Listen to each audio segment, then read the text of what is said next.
하나님 말씀 나누겠습니다. 하나님 아버지 감사합니다. 늘 주님이 우리의 손을 꼭 붙들어 주시고 우리와 늘 동행해 주심으로 어떤 시험과 유혹이 하도 그 시험과 유혹을 통하여 더 하나님께 가까이 나아가며 그 시험과 유혹을 이기는 우리 믿음의 승리자들 되게 하여 주옵소서. 언제든지 주의 말씀에 순종하고 언제든지 주의 뜻에 순종하는 우리 되게 하시고, 이 시간 지금 말씀을 듣고자 하오니 성령님 우리에게 귀한 은혜의 시간, 은총의 시간, 능력의 시간 되도록 우리를 인도해 주옵소서. 예수 그리스도의 이름으로 기도합니다. 아멘. 이 아침에 하나님의 귀한 은혜와 은총이 우리 안에 가득하시기를 예수님의 이름으로 축원합니다. 우리 마음으로요, 앞뒤 옆에 계신 분들과 함께 가장 밝은 웃음으로 참 잘 오셨습니다, 큰 은혜 받으시기 바랍니다라고 인사하겠습니다. 참 잘 오셨습니다, 큰 은혜 받으시기 바랍니다. 참 잘 오셨습니다, 큰 은혜 받으시기 바랍니다. 이제 서로를 보시고요, 이쪽은 저쪽을, 저쪽은 이쪽을 손을 들며 인사하겠습니다. 참 잘 오셨습니다, 큰 은혜 받으시기 바랍니다. 참 잘 오셨습니다, 큰 은혜 받으시기 바랍니다. 우리는 지금 믿음과 능력 행함이라는 주제로 말씀을 나누고 있습니다. 지난 주일 첫 번째 시간에는 능력의 주인은 하나님이라는 이야기 전했지요.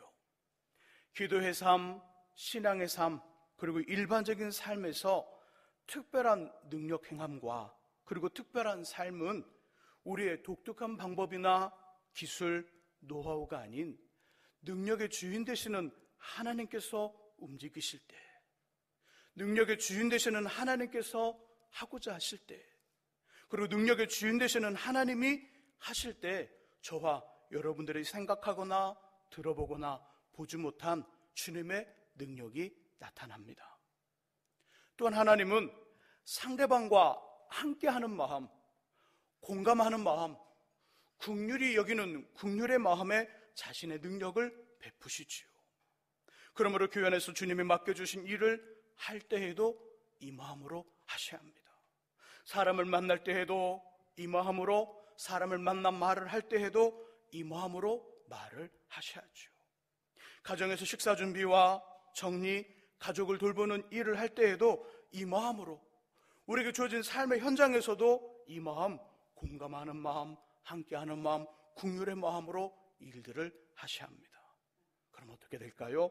하나님의 역사와 능력, 주님의 치유와 회복의 도구가 우리 회복의 도구가 되고요, 사람들의 인정과 사랑, 그리고 다시 찾고 다시 불러주는 존귀한 인생들이 되는 것이지요. 공감하고 함께하며 긍휼히 여기는 그 마음으로 주님과 동행하는 하나님의 능력의 도구가 되시기를 예수님의 이름으로 축복합니다. 함께 읽은 본문은요, 앞을 보지 못하는 맹인들이 경험한 하나님의 능력 이야기입니다. 그날 예수님 여리고라는 지역에 가셔서 복음을 전하시고요, 다른 마을로 떠날 즈음에 맹인 두 사람이 쫓아오며 소리를 질렀습니다. 그 소리를 들었던 예수님 가던 발걸음을 멈추시고요, 이 사람들의 눈을 고쳐주셨지요. 맹인들은 어떻게 사역을 마치고 다른 지역으로 급히 이동하시는 예수님의 발걸음을 멈추게 했을까요? 맹인들은 어떻게 주님으로 하여금 자신들을 불쌍히 여기며 자신들의 눈을 만지게 하심으로 고침받을 수 있었을까요? 그 방법 무엇일까요? 본문의 사건을 통해서 기록하고 있는 마가복음과 누가복음을 통하여 예수님 이 질문의 답을 해주고 계십니다. 우리 한번 찾아보죠. 자, 먼저 우리 마가복음 10장 52절을 찾아보겠습니다. 본문을 표시해 두시고요. 마가복음 10장 52절 신약 73쪽에 있습니다.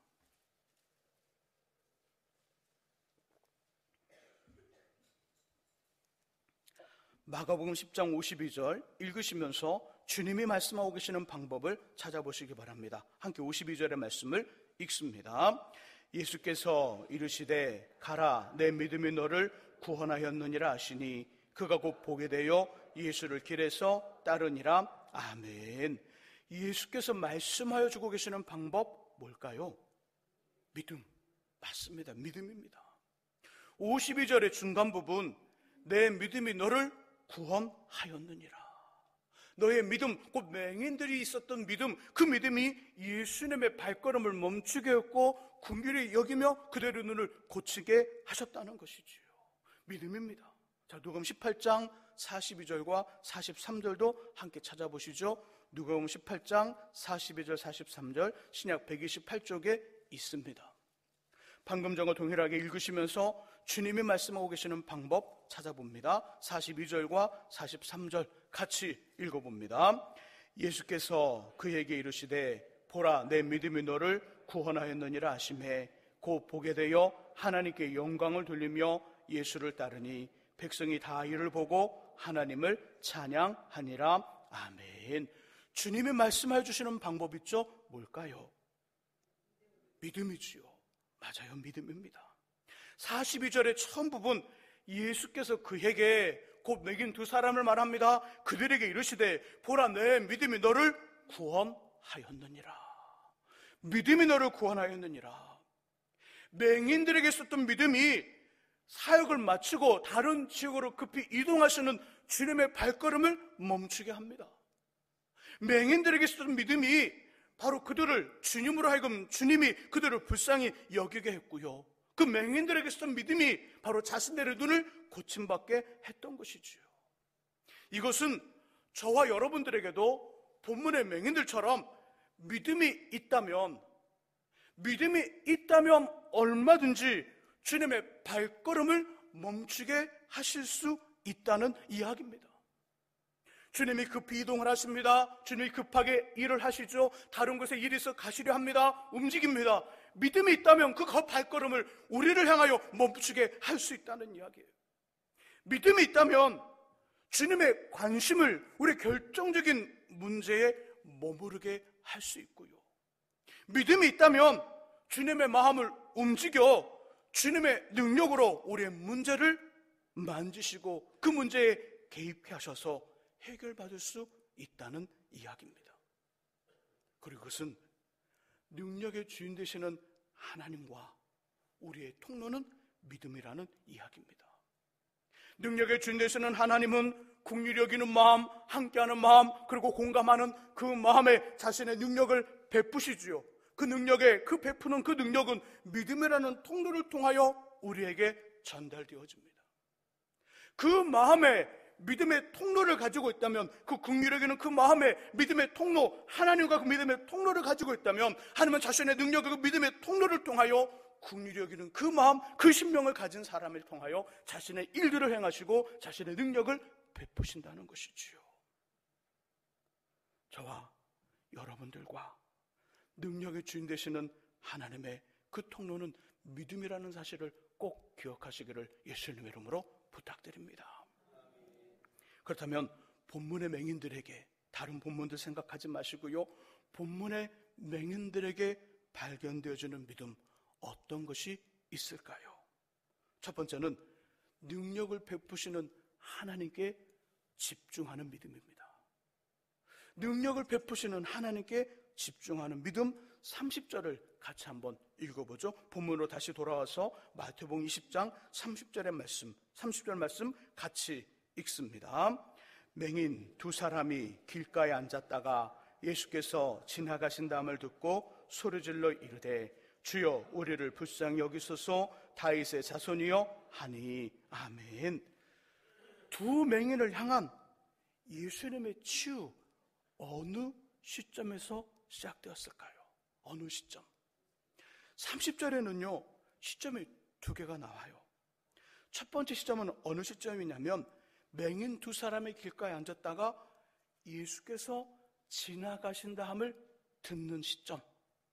예수가 가신다, 예수가 지금 여기 오셨다, 예수가 지금 걸어가신다, 그 소리를 듣는 시점이 첫 번째가 나오고요, 두 번째 시점은 그 소리를 듣고 소리질러 이르되 주여 우리를 불쌍히 여기소서 다윗의 자손이여, 소리지르는 시점이 나옵니다.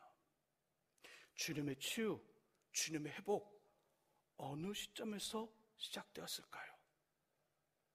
듣는 첫 번째 시점인가요? 소리 지르는 두 번째 시점인가요? 제가 지금 굉장히 어려운 질문을 하고 있는 건가요? 그냥 본문에 있는 그대로 답을 하시면 됩니다. 두 맹인을 향한 주님의 치유가 맹인들이 예수님이라는 소리를 들었을 때인가요? 아니면 주여 우리를 불쌍히 여기소서 다윗의 자손이여라고 소리를 질렀을 때인가요? 조금 정확하지 않네요. 1부 때도 정확하지 않더니 2부 때도 정확하지 않군요. 맹인들을 향한 주님의 치유의 시작은 예수께서 지나가신다라는 소리를 들었을 때입니다. 앞을 보지 못하는 두 사람에게 뒤로 들려오는 주님의 소리, 예수가 가신다, 예수라는 소리를 들었을 때 이들이 반응하는 거예요. 그러면 이미 듣는 그 소리, 예수라는 소리를 듣는 그 순간에 그들 안에 치유가 지금 일어나고 있는 것이지요. 앞은 지금 보지 못해요. 아무런 현상은 나타나지 않았어요. 아무런 반응, 주님으로 도는 반응은 아무것도 없었어요. 그러나 이들의 마음과 이들의 심령과 이들 속에는 이미 반응이 나타난 거예요. 예수다! 그 소리를 듣는 그 순간에 그들이 움직이기 시작했어요. 움직이기 시작했어요. 그런데 맹인들이 앉아있던 길가에는 예수님이 가신다는 소리를 들은 다른 사람들은 없었을까요? 두 사람 말고. 그렇죠. 예수라는 지금 소리를 말하는 사람들 있잖아요. 두 사람 말고 여러 사람들이 길가에 있었어요. 맹인들 외에 주님의 은혜와 주님의 치료를 필요로 하는 또 다른 사람들은 없었을까요? 또 다른 사람들 많이 있었겠죠. 맹인들이 앉아있던 길가에는 예수께서 가신다는 소리를 들은 다른 사람들, 그리고 주님의 은혜와 치유가 필요한 또 다른 사람들이 수도 없이 많았을 것입니다. 수도 없이. 예수가 가신다, 예수를 따르는 무리들과 여리고라는 그 길로 들어가는 여리고 길목에 앉아있는 사람들, 서 있는 사람들 숱하게 많았고, 지금 예수가 가신다는 듣는 사람들이 그 숱한 사람들이 다 들었다는 것이지요. 그 숱한 사람들 중에는 예수님의 치유와 회복이 필요한 사람들이 너무너무 많았을 거예요. 하지만 두 맹인에게만 예수님이라는 소리와 주님의 은혜와 치유가 의미 있게 다가왔어요. 수많은 사람들이 있었지만 예수라는 그 소리가 수많은 사람, 두 사람을 제외한 모든 사람들에게는 별로 필요 없는 소리였어요. 예수님의 고침, 회복, 죽은 자를 살리고 앉은 병자를 고치며 또 귀신들을 고쳐줬던 하늘의 복음을 전하고 천국 복음을 전하고 그 복음을 통하여 하나님 나라 백성이 되게 하시는 그 복음 되시는 예수님의 그 존재가 두 사람을 뺀 모든 사람들에게는 아무런 의미가 없었던 거예요. 왜 두 사람에게만 예수라는 소리와 주님의 치유와 회복이 의미 있게 다가왔을까요?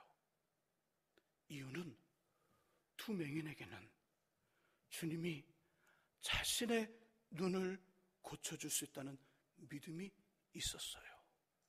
그 믿음에 따라 누가 필요했냐면 믿음의 주가 되시는 예수님이 필요했고, 그분의 은혜와 치유와 그 능력을 사모하는 마음, 원하는 마음이 그 속에 있었다는 거예요. 곧 자신의 눈을 고쳐줄 수 있는 주님께 집중하고 있는 이들에게 곁에 있는 다른 사람들에게는 의미 있게 들리지 않았던 예수라는 이름이 이 사람들에게는 능력의 소리로, 치유의 소리로 들려왔다는 거예요. 생명의 소리로 들려왔다는 것이죠. 주님께 집중하고 있는 그들에게 예수라는, 주님이라는 그 소리는 생명의 소리 같았어요. 와, 드디어 주님이 오셨구나. 드디어 주님을 만났구나. 드디어 주님께 나아갈 수 있겠구나. 그 소리를 듣고 그 치유의 소리로 들려왔다는 것이지요. 그리고 그 이름을 듣는 순간 즉시로 이들이 반응합니다. 다윗의 자손이여 우리를 불쌍히 여겨주소서. 주 다윗의 자손이여 우리를 불쌍히 여겨주소서 외치며 반응할 수 있었던 것이지요. 하나님은 자신을 필요로 하며 그의 은혜를 사모하여 온 마음과 온 심령이 하나님께 집중되어 있는 사람들을 만나주셔요. 하나님은 모든 사람들을 만나주시지만 특별히 온 마음과 온 심령과 온 모든 것들이 주님께 집중되어 있는 사람들, 하나님이 필요하고 하나님 은혜가 필요하고 하나님을 사모하여 그 모든 것들이 하나님께 집중되어 있는 그 사람을 하나님은 더 가까이, 더 자주, 더 쉽게 만나주시는 거예요. 만나주시는 거 끝나나요? 만나주시면서 은혜를 주시지요. 삶의 만족감을 주시지요. 은혜와 응답, 능력을 행하시는 주님께 온전히 집중하여 주님의 작은 사인과 움직임에도 민감하게 반응하시는 저와 여러분들이 될 수 있기를 예수님의 이름으로 축원합니다. 두 번째 믿음은요, 준비하는 믿음이에요. 첫 번째가 능력의 주인 되신 하나님께 집중하는 믿음이라면 두 번째는 준비하는 믿음이에요. 32절을 함께 읽어보겠습니다. 32절 읽습니다. 예수께서 머물러 서서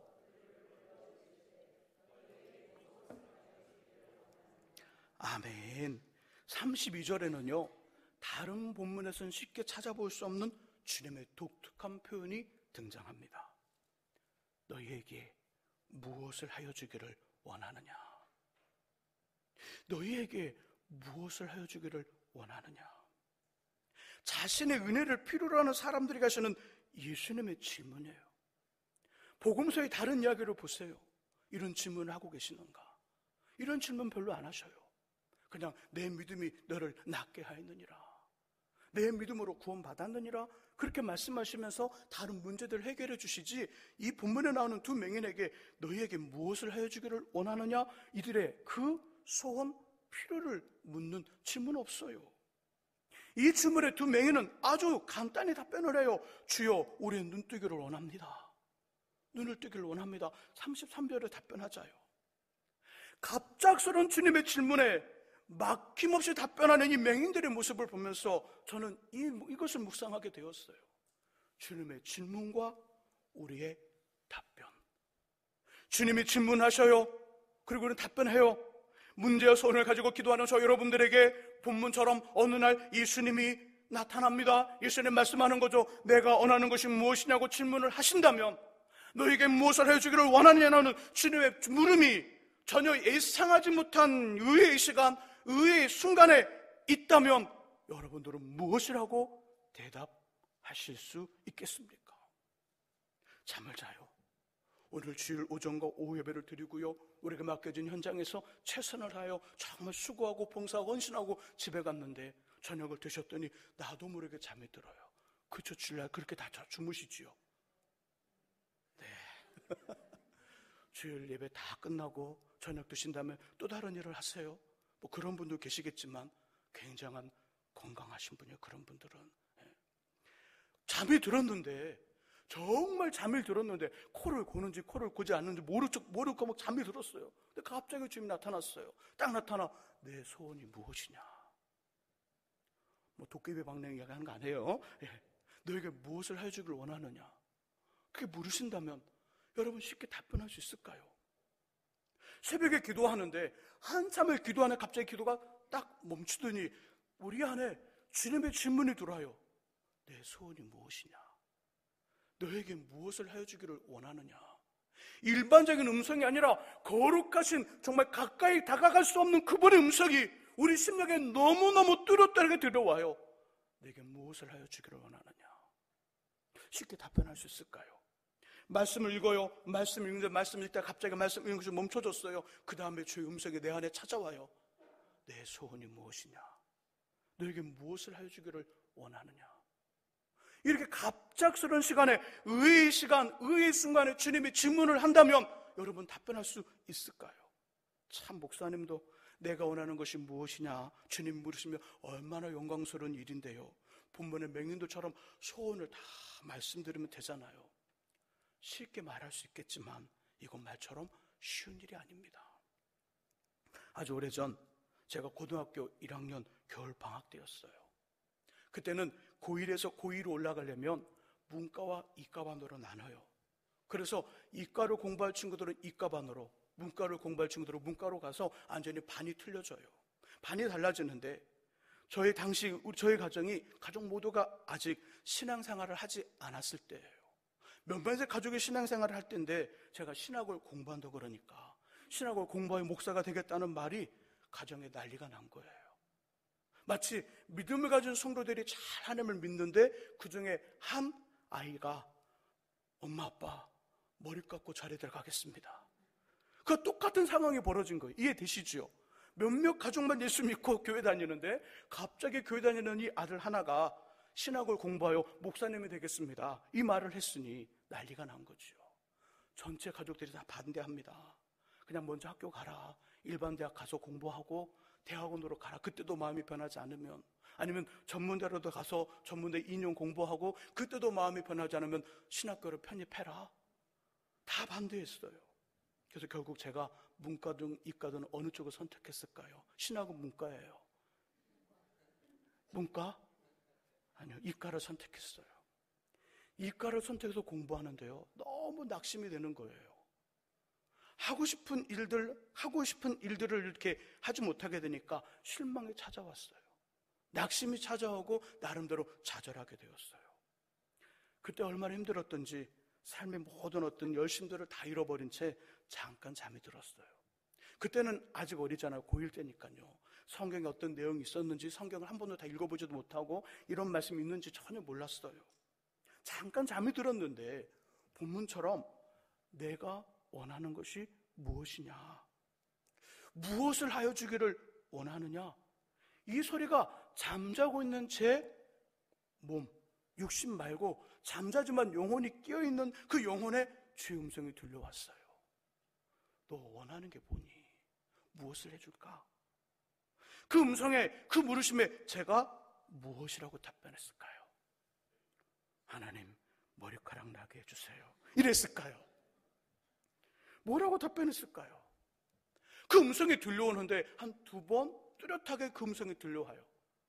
전혀 그런 꿈들을 꿔보지도 않고 그런 경험들이 없었는데 들려온 음성이 너무 또렷하고 너무나도 분명한 거예요. 무엇을 해줄까?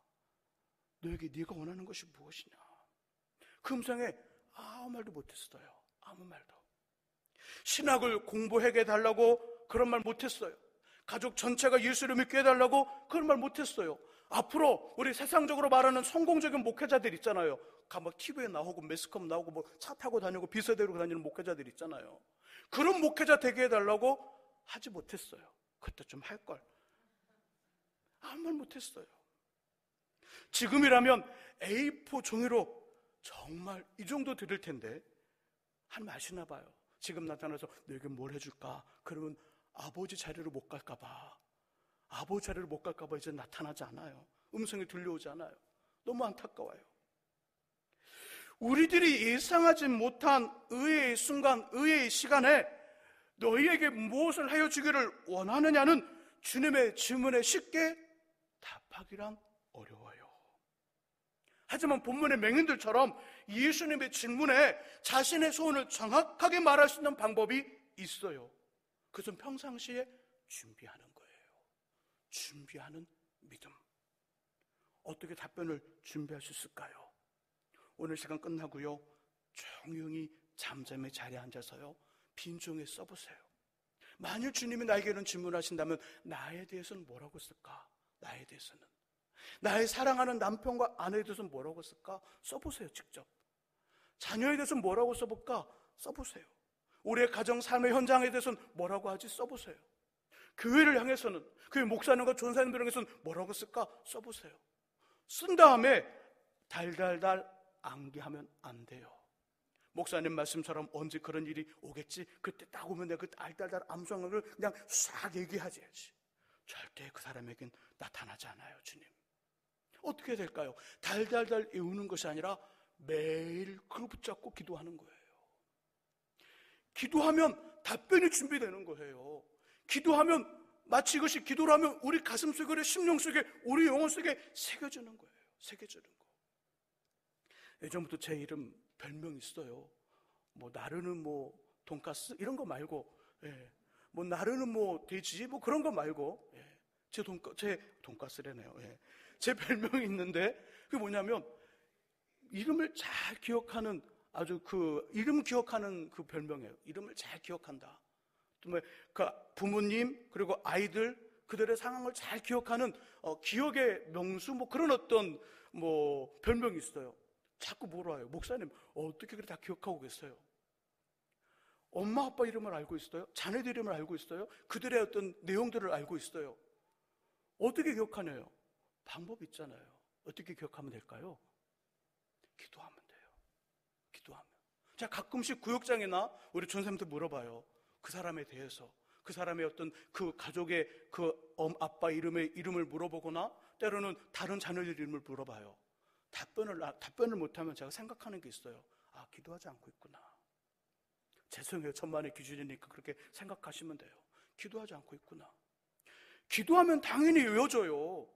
새벽마다 매일 일주일에 한 4번, 5번 기도하는데 4번, 5번 하루에 한 번씩 그들의 이름을 부르고 그들의 상황을 놓고 기도해봐요. 안 외워질 수가 없어요. 안 외워질 수가. 예. 안 외울래 그래도 외워져요.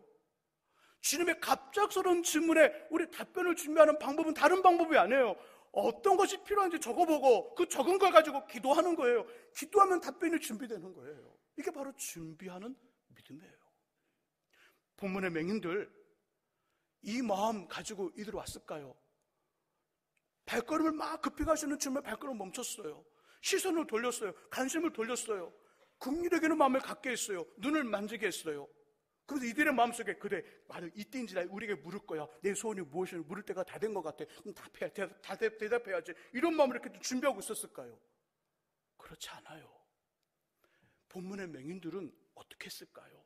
예수라는 소문을 듣고 예수가 병든 자를 고치고 귀신을 내쫓고 안지매기를 헛개하고 죽은 자를 살리는 하나님 나라 가는 길이라는 그 소문을 듣고 여리고라는 그 지역에 살면서 이 두 맹인은 항상 예수님을 기억한 거예요. 예수님 우리 동네도 오게 해주세요. 하나님 예수님 오게 해주세요. 예수님 오시면 우리 눈을 뜨게 해주세요. 하나님 우리 눈을 뜨게 해주세요. 기도 제목이 된 거잖아요. 그리고 진짜 예수님 만났을 때 예수님 묻습니다. 내 소원이 무엇이냐? 이 물음에 그냥 서슴지 않고 대답할 수 있었던 건 기도 제목이라는 거예요. 기도로 준비하는 믿음.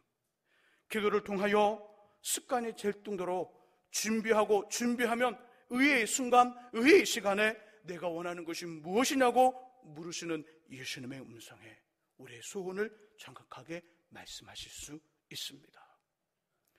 공감하고요.